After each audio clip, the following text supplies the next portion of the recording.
مساء الخير، اهلا بحضراتكم في كل الزوايا.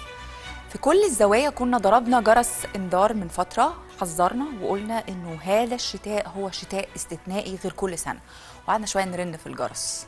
طيب ايه اللي حصل؟ اللي حصل ان احنا النهارده كنا امام بروفا صغيره على الشتاء اللي احنا بنتكلم عنه.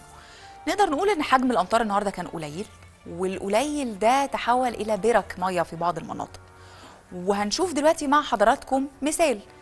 هنا في اكتوبر في طريق الواحات، البرك دي كونت او المطر القليل ده كون برك الميه اللي قدام حضراتكم دلوقتي. بنحاول ان احنا يعني نقف قدام اكتر من نقطه، اولها ان جرس الانذار اللي احنا كنا اتكلمنا عنه من فتره هو مستمر.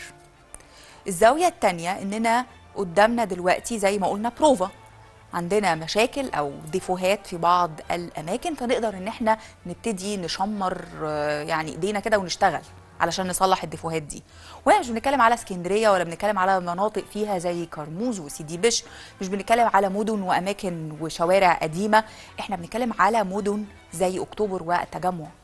وده كان المنظر النهارده مع حجم امطار قليل. طيب امال ايه اللي هيحصل في مدن اخرى ممكن تكون اقدم؟ اسكندريه النهارده عامله ايه؟ طيب الصعيد والقرى هيعمل ايه؟ اللي في الصعيد قرى الصعيد، مطروح ايه النظام؟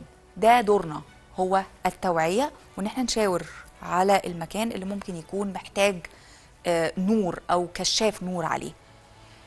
هنا بنعيد تحذيرنا، وتحذيرنا ده هو يعني ناصح امين او تحذير الناصح الامين، علشان ما يبقاش بعد كده في كوارث.